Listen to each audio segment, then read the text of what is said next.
오늘 우리에게 주신 말씀은 로마서 3장 21절로 31절 말씀이 되겠습니다. 신약 성경 242쪽이 되겠습니다. 합독하십니다. 이제는 율법 외에 하나님의 한 의가 나타났으니 율법과 선지자들에게 증거를 받은 것이라. 곧 예수 그리스도를 믿음으로 말미암아 모든 믿는 자에게 미치는 하나님의 의인이 차별이 없느니라.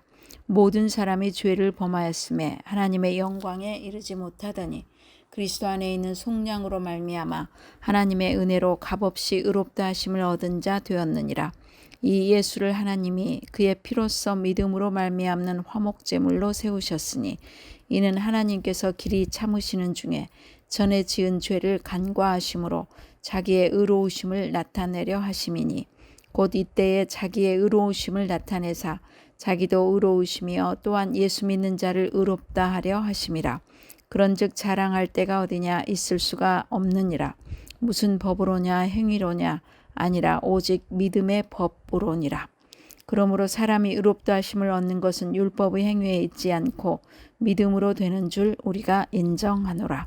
하나님은 다만 유대인의 하나님이시냐 또한 이방인의 하나님은 아니시냐. 진실로 이방인의 하나님도 되시느니라. 할례자도 믿음으로 말미암아 또한 무할례자도 믿음으로 말미암아 의롭게 하실 하나님은 한 분이시니라.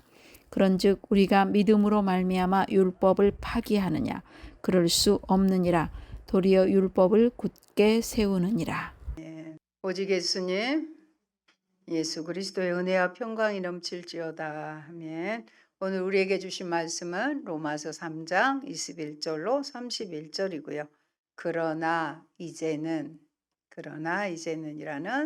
제목의 말씀입니다. 어둠의 터널이 길었습니다. 그러나 이제는 빛이 보입니다. 절망의 나쁜 소식 끝에 환희의 기쁨의 좋은 소식이 들려옵니다. 지금까지 우리는 인류의 죄성과 하나님이 찾으시는 의인이 단 한 명도 없다는 것을 보았습니다. 우리의 구원을 위해 우리 자신에게서 어떤 소망을 찾을 수 없다는 것도 보았습니다. 하나님을 주님으로 주로 섬기도록 창조된 우리가 죄를 주인으로 섬기고 있는 모습을 보았습니다. 우상 숭배를 통해 우리가 죄를 주인으로 섬기는 것에 대한 형벌로 하나님이 그대로 내버려 두신다는 것도 알게 되었습니다. 또 도덕적으로 훌륭한 것을 가르친다고 해서 혹은 율법을 가지고 있다는 사실만으로는 죄에서 벗어날 수 없다는 것도 보았습니다. 그러나 이제는 복음의 대전환이 펼쳐집니다. 이제 하나님의 의는 예수를 믿는 모든 이들에게 나타났습니다.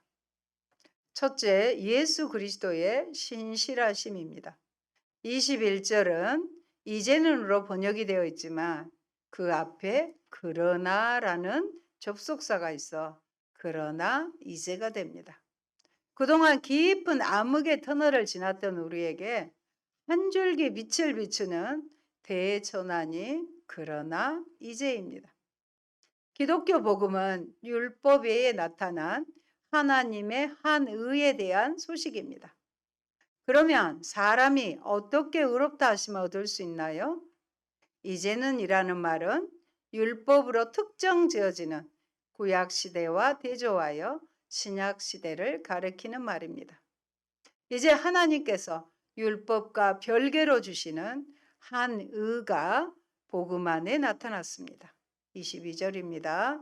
곧 예수 그리스도를 믿음으로 말미암아 모든 믿는 자에게 미치는 하나님의 은이 차별이 없느니라. 이 은은 예수 그리스도의 신실하심을 통해 모든 믿는 자에게 허락된 하나님의 의라고 선언합니다. 이것이 예수 그리스도의 대속으로 말미암은 의입니다. 그러나 율법과 별개로 주어지는 이 하나님의 의는 구약 성경에 이미 증거된 바입니다.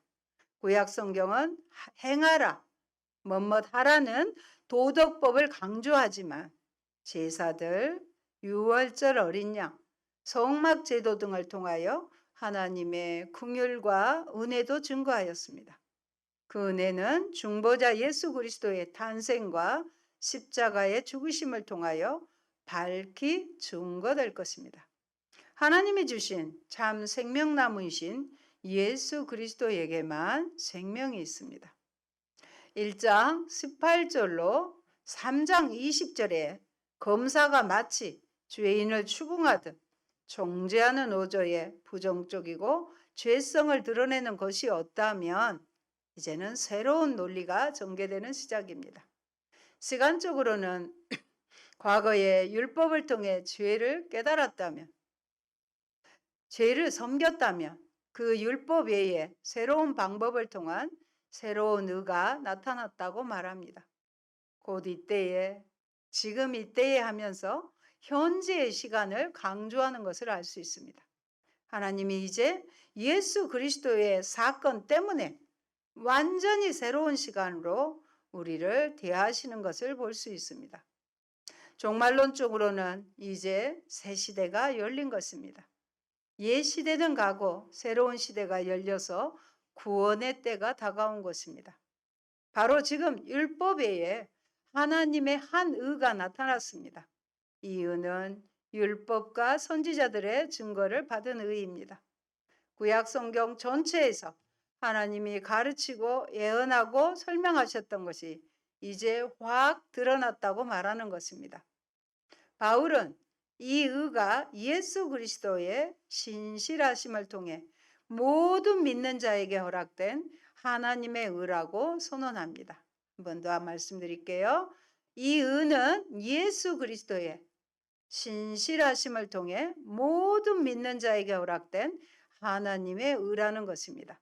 이 의는 믿는 사람이면 누구나 받을 수 있기 때문에 유대인이나 이방인이나 차별이 없이 주십니다. 여러분, 기독교는 처음부터 하나님이 이스라엘 민족을 구원하신 역사적 사건에 토대를 두었습니다.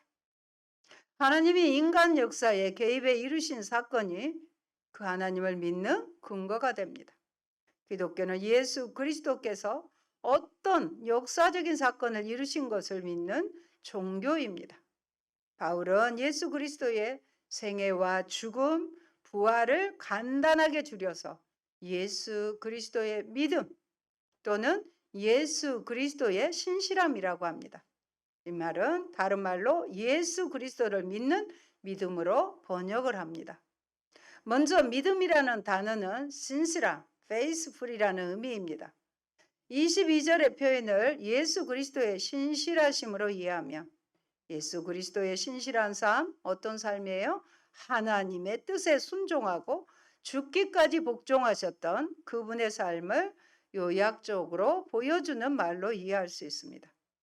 예수 그리스도를 믿음으로는 예수 그리스도의 신실하심을 통해 모든 믿는 자에게 하나님의 의가 온다고 주장하는 것입니다. 23절에 모든 믿는 사람에게 하나님의 의가 와서 모든 사람에게 이른 것처럼 모든 사람이 다 죄를 지은 것입니다. 여기에서 죄는, 로마서의 죄는 단수이라는 것을 또 강조를 드립니다. 단수이며 죄의 근본은 단수이니까 무엇일까요? 사탄입니다. 인격적으로는 뱀으로 묘사한 것입니다.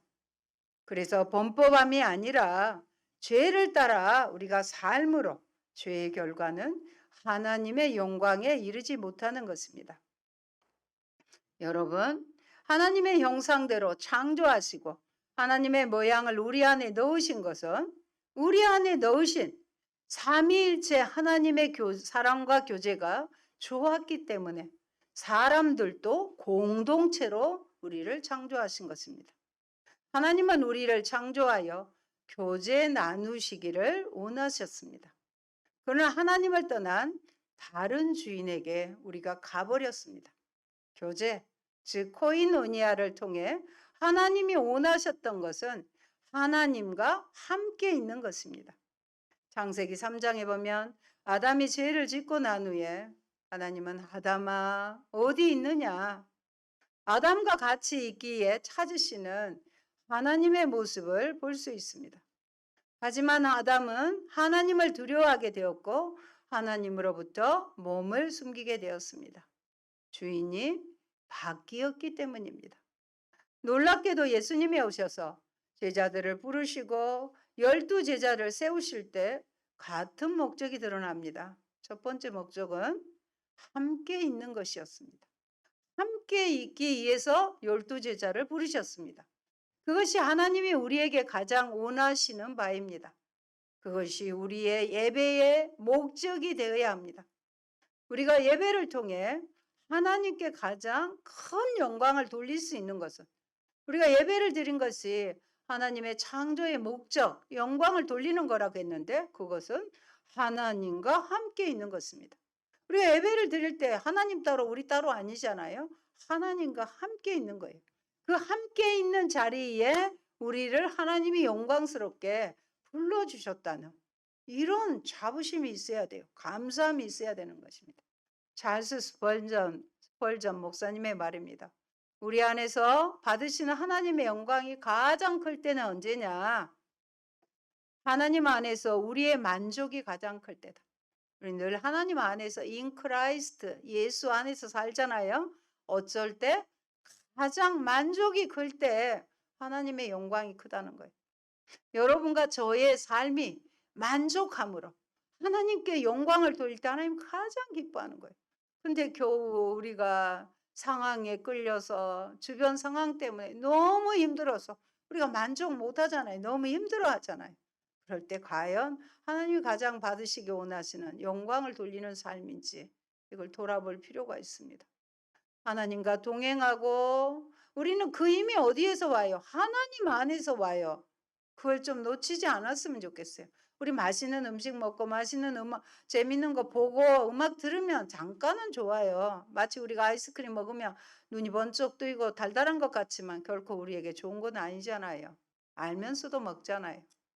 하나님과 동행하고 하나님과의 교제를 통해서 하나님 안에 있을 때 가장 행복하고 행복하니까 가장 만족할 때 하나님이 가장 큰 영광을 받으신다는 것을 기억하셨으면 좋겠습니다.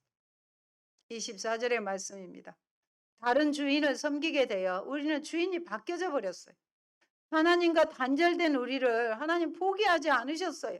우리를 구하시려고 하나님의 아들을 동원하세요. 성량이라는 말은 노예로 있던 사람이 풀려나는 것을 의미합니다. 고린도전서의 말씀에서 보면 죄의 노예였던 우리를 예수님이 자신의 피값을 지불하고 사셨다고 말합니다. 그 피를 우리는 오늘 성찬식을 통해서 우리가 또 마셨지 않습니까? 죄값을 치를 수 있는 사람은 죄가 없어야 합니다.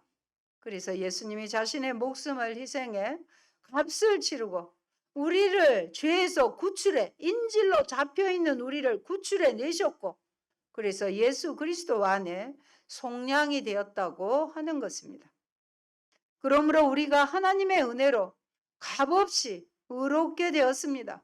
값을 안 줬는데도 의롭다고 인정받는 것 최고의 선물이지 않습니까? 우리가 의롭게 된 것은 하나님이 거저 주신 것입니다. 25절에 화목제물로 세우셨습니다. 이것은 공개적으로 세운다는 의미입니다.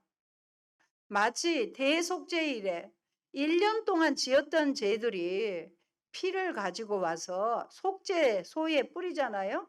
쉬운 자에 뿌려요. 속죄판에 뿌려짐으로써 그 피를 통해 용서되었던 것처럼 이제는 동물의 피가 아닌 하나님의 아들의 피가 뿌려짐으로써 다시 반복할 필요, 해마다 바꿔지는 것처럼 반복할 필요가 없는 완전한 속죄를 이루신 것입니다. 또한 대속죄일에 치러진 의식이 어디에서 있었습니까? 휘장 뒤에 가려진 지성소에서 행해져 사람들이 보지 못한 반면 새로운 대속죄일은 공개적으로 십자가에서 행해짐으로 사람들이 볼 수 있는 사건이었습니다. 하나님이 볼 수 있는 방법으로 우리 모두가 볼 수 있는 방법으로 죄의 문제를 해결하신 것입니다. 여기에서 주목해야 할 구절이 믿음으로 말미암는 이 구절입니다. 여기서 믿음은요, 인간의 믿음이 아니에요. 누구의 믿음? 예수 그리스도의 믿음. 금방 말씀드린 예수 그리스도의 신실하심을 의미합니다. 그분의 순종하신 희생을 가리킵니다.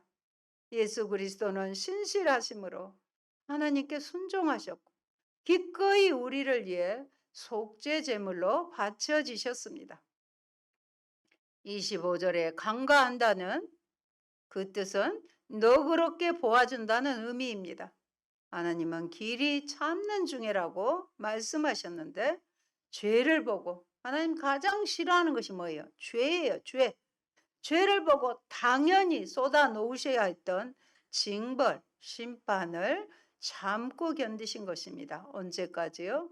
예수 그리스도의 사역이 이루어질 때까지 하나님은 오래 참고 견디셨습니다.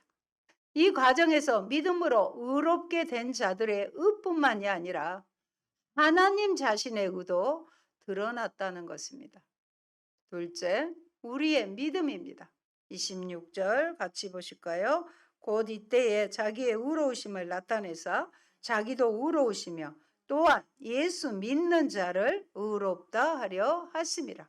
예수 믿는 자, 우리의 믿음이라는 것입니다. 여러분, 예수 그리스도의 신실하심에 우리의 삶을 맡기는 것이 바로 믿음입니다. 그리고 믿음이라는 말은 이미 예수님의 행동이 포함된 말입니다.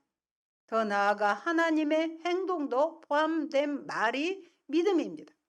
그러므로 우리의 믿음에는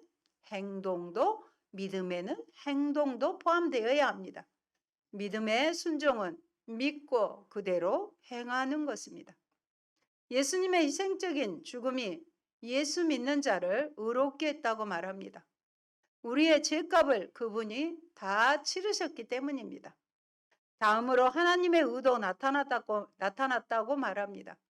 죄를 지은 사람들은 정령 죽으리라. 하나님 그렇게 말씀하셨죠. 하신 하나님의 공의를 이루시기 위해 율법대로 정당한 죄값을 치르고 우리를 구해 주신 것입니다. 여러분, 인류가 만들어 놓은 사형 방법 중에서 가장 고통을 주고 수치스러운 것이 십자가형일 것입니다. 대개 십자가에 매달려 있으면 자신의 체중 때문에 몸이 밑으로 처지게 되고 그것을 들어 올려서 숨을 쉴 수 없게 될 때 호흡곤란으로 죽게 된다고 합니다. 그 고통은 천천히 그러나 깊게 사형수를 괴롭히다가 죽게 합니다. 차라리 총 맞아 죽으면 그냥 짧은 순간에 고통스럽게 죽을 수 있잖아요. 그런데 천천히 괴롭히다가 죽게 하는 것이 십자가형입니다. 그러나 당시 문화에서 더욱 고통스러운 것이 있어요. 십자가에 매달려 있을 때 겪는 수치심이었습니다. 왜 많은 사람들이 윗자리에 있는 자들이 인기를 누리는 자들이 극단적인 선택을 할까요? 그들이 잘못이 드러나서 그들의 수치가 드러날까 하는 두려움 때문에 그들은 그런 선택도 하게 되는 것입니다. 체면 문화에선 명예와 수치심이 중요한 위치를 차지합니다. 2000년 전 유대 문화도 명예와 수치심을 아주 중요하게 생각했습니다. 죄수들은 완전히 발가벗겨서 십자가에 못 박았음을 알 수 있습니다. 우리는 영화에서 보는 그런 모습이 아니에요. 완전히 발가벗겨졌습니다. 그리고 십자가에 매달린다는 것은 아래에 있는 사람들에게 자신이 완전히 드러나는 것입니다. 그런 최대의 수치스러움을 주는 형들이 십자가였음에도 예수님이 그 형들로 가셔야 했던 이유는 십자가가 단순히 우리의 의만 세우는 데 필요한 것이 아니고 하나님의 사랑이 가장 강력하게 나타난 장소이기도 했습니다. 셋째, 믿음의 법입니다. 즉 하나님의 공평하심입니다. 27절 같이 봅니다. 그런즉 자랑할 때가 어디냐? 있을 수가 없느니라. 무슨 법으로냐? 행위로냐? 아니라 오직 믿음의 법으로니라. 이제 구원받은 일은 믿음의 법, 즉 믿음의 원리대로 되는 것입니다. 인종적인 구별을 초월해서 유대인이나 이방인이나 차별 없이 믿음의 원리로 의롭다함을 받는 것입니다. 하나님은 공평하신 분이기 때문입니다.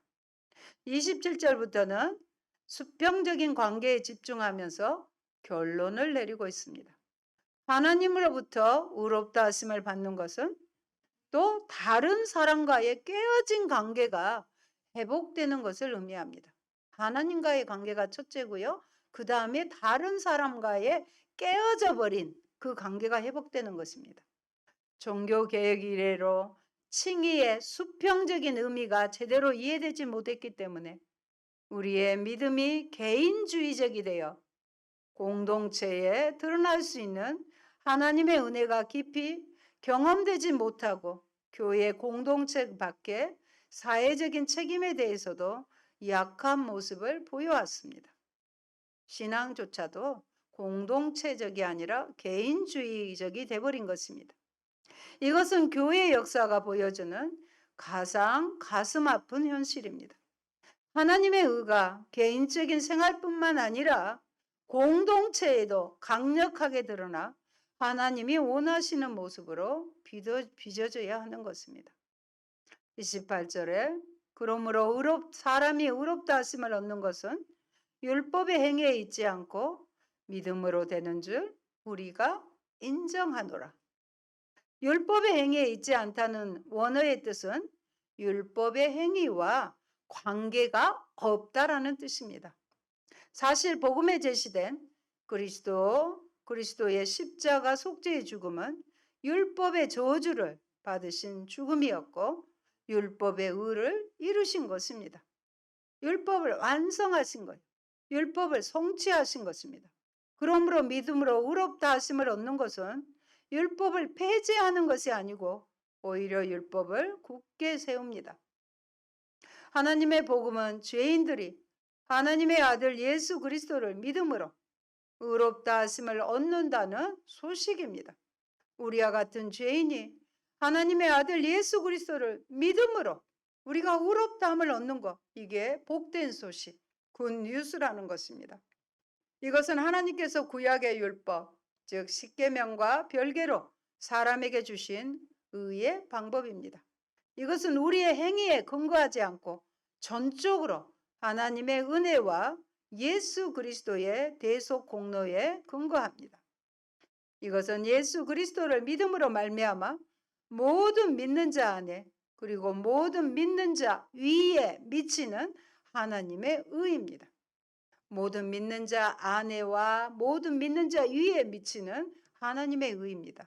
모든 사람이 죄를 범하였고 하나님의 영광에 이르지 못하였으나 예수 그리스도를 믿는 자들은 예수 그리스도께서 이루신 구속으로 말미암아 하나님의 은혜로 값없이 의롭다 하심을 얻습니다. 이것이 모든 죄인들에게 기쁘고 복된 소식입니다. 그래서 율법 아래에서 철저히 절망하고 복음 안에서 철저히 기뻐하시기 바랍니다. 마지막 31절은 율법 외에 한 의가 나타났으니 이제 율법은 전혀 상관이 없는 것일까요? 바울은 절대 아니라고 합니다. 같이 보실까요? 그런즉 우리가 믿음으로 말미암아 율법을 파기하느냐? 그럴 수 없느니라. 도리어 율법을 굳게 세우느니라. 어떻게 그렇게 되는지는 그 다음 장인 로마서 4장에 나오는 스포를 하자면 아브라함의 예를 통해서 우리는 살펴볼 것입니다. 여러분, 오늘 복음의 진수를, 오늘 본문은 복음의 진수를 담아놓은 구절들입니다. 이제까지 믿음은 하나님의 신실하심과 예수 그리스도의 신실하심, 마지막 단계로 4장에서 아브라함을 통해 사람의 신실함을 볼 것입니다. 의롭게 되는 것, 즉 하나님과의 관계가 올바르게 회복되는 것은 하나님의 은혜로만 가능합니다. 그 은혜를 받아들이는 것이 바로 믿음입니다. 이 믿음은 우리의 중심 가장 깊은 곳에서부터 우러나와 하나님께 우리의 마음을, 우리의 전부를, 인격을 드리는 것입니다. 머리뿐 아니라 마음, 감정, 의지가 다 합쳐져서 우리의 모든 것을 맡기고 행동하는 것입니다. 그리고 로마서에서 가장 강조하는 것은 순종입니다. 하나님이 내 삶의 중심에 계시는 나의 주인, 나의 주가 되시기 때문에 우리는 그분이 무엇을 말씀하시든지 순종하게 됩니다. 이 믿음은 우리를 우상 숭배로부터 해방시켜 줍니다. 내가 하나님이 되어 내 마음대로 하며 살고 싶은 욕심, 그것이 우상 숭배의 근원입니다. 그런 마음의 상태가 이제는 하나님을 섬기는 상태로 변하고 하나님의 주권을 인정하고 하나님의 신실하심과 예수 그리스도의 신실하심을 인정하면 모든 것이 달라질 것입니다. 따라서 예수님을 믿는 믿음은 우리에게 순종의 의무를 면제해 주는 것이 아니라 오히려 확고한 순종의 의지를 부여한다는 사실을 잊지 맙시다. 그리고 중요한 것은 하나님과의 관계 회복이 다른 사람들과의 관계 회복으로 이어져야 한다는 점입니다.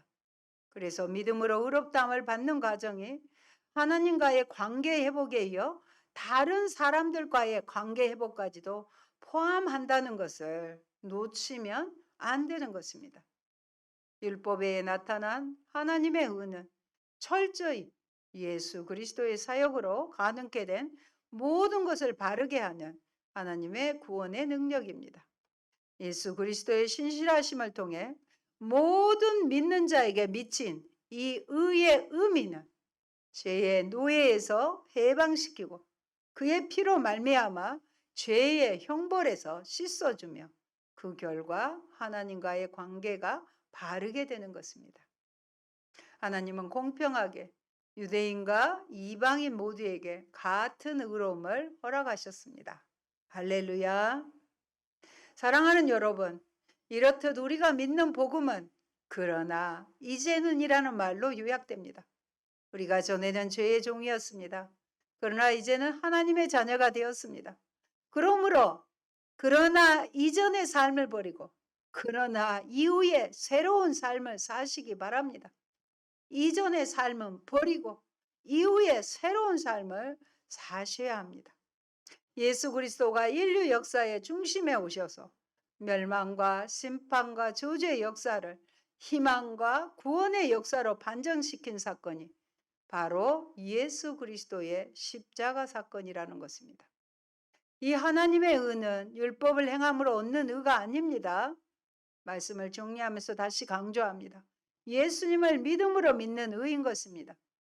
예수님을 믿는 것은 그의 속죄 사역을 믿는 것이고 그의 보혈을 믿는 것입니다. 화목 제물이라는 원어는 하나님의 진노를 가라앉히는 제물이라는 뜻입니다. 그것은 우리의 죄로 인한 하나님의 끓어오르는 진노가 그분의 아들 예수 그리스도의 죽음으로 누그러지셨고 가라앉으셨고 제거됐다는 의미입니다. 예수 그리스도의 십자가 대속 사역으로 인한 의롭다 하심, 칭의의 원리는 하나님의 공의로우심을 증거할 뿐만 아니라 또한 예수 믿는 자들이 받는 의의 정당함을 증거합니다. 그러나 성도들이 받는 이 칭의는 성도가 실제로 의인으로 변화되었다는 뜻이 아니고 단지 법적으로 의인으로 간주된다는 뜻입니다. 여러분, 법의 효력도 굉장하잖아요. 법적으로 의인이 됐어요. 물론 의롭다 하심을 받은 자는 또한 새 생명을 받기 때문에 실제적으로도 거룩하고 의로운 삶을 살게 됩니다. 그러나 성도는 법적으로는 완전한 의인이지만 실제적으로는 아직 불완전하고 부족이 많습니다. 모든 인간은 연약하고 제한적이고 시간의 제약을 받으며 부패할 수 있는 불완전하며 미숙합니다. 이런 인간일지라도 예수님을 구세주로 믿으면 성령님께서 도우사 하나님을 아는 지혜를 주시며 믿음을 주셔서 영안이 열리고 영의 귀가 열리며 마음이 열립니다. 그러므로 여러분, 우리가 여기서 깨달아야 하는 것이 무엇입니까? 그것은 바로 우리가 하나님으로부터 은혜를 받는 것보다 왜 하나님께서 그 은혜와 사랑을 우리에게, 나에게 주시는가를 아는 것이 훨씬 중요하다는 사실입니다. 여러분은 정말 이 사실의 중요성을 아시겠습니까? 알아야 합니다. 얼마나 많은 성도들이 이것을 몰라서 하나님의 은혜를 받고도 은혜가 전혀 은혜되지 못하는 결과를 낳았는지 모릅니다. 하나님의 은혜란 쉽게 생각하고 쉽게 받을 수 있는 것이 아닙니다. 비록 지극히 작은 것이라 할지라도 왜 하나님께서 나에게 그 은혜를 베푸시는가를 진지하게 생각하고 받아야 합니다. 어떻게 해야 그 은혜를 갚을 수 있고 은혜 받은 자답게 사는 것인지를 고민하며 받아야 하는 것이 바로 하나님의 은혜입니다. 이것을 깊이 생각하시고 하나님의 은혜에 대한 여러분의 생각을 마음 깊이 새로이 정리하시기를 간절히 바랍니다. 사랑하는 성도 여러분, 여러분은 십자가의 이 위대한 역사성을 이제 아시겠습니까? 이제 느끼셨습니까? 이것을 알아야 합니다. 이것을 느끼셔야 합니다. 그래야만 비로소 복음에 합당한 삶을 살 수 있게 될 것입니다. 이러한 축복이 저와 여러분에게 충만하기를 바랍니다. 아멘. 할렐루야. 고마우신 아버지, 감사합니다. 우리는 죄를 따라 살았고 죄를 주인 삼아서 하나님으로부터 철저히 버림받는 저희였지만 그래서 아무도 의인은 없나니 한 사람도 없다는 종죄를 받은 우리를 하나님은 포기하지 아니하시고 아들 예수 그리스도를 통하여 대속의 죽음을 죄값을 치르게 하시고 예수 그리스도 안에 있는 새로운 의를 우리에게 전가시켜 주셔서 의롭게 하시고 의로움을 통해 구원하여 주신 아버지 감사를 드립니다. 하나님의 받은 바 은혜를 늘 깊이 묵상하고 은혜 받은 자로서 하나님과 바른 관계를 맺고 또 이웃과도 깨어진 관계들이 회복되는 역사가 있도록 도와주시옵소서. 로마서 말씀을 통하여 더 깊이 하나님을 알아가는 저희들이 되도록 성령 하나님 도우시고 역사하여 주옵소서. 어둠의 깊은 터널을 아버지 저희들은 통과하며 그러나 이제는의 밝은 빛 예수 그리스도의 복음 안에 있게 하신 아버지 감사드리며 그 은혜를 받아 누리며 순종으로 믿음으로 행하는 저희가 되게 하옵소서. 예수님 이름으로 기도합니다. 아멘.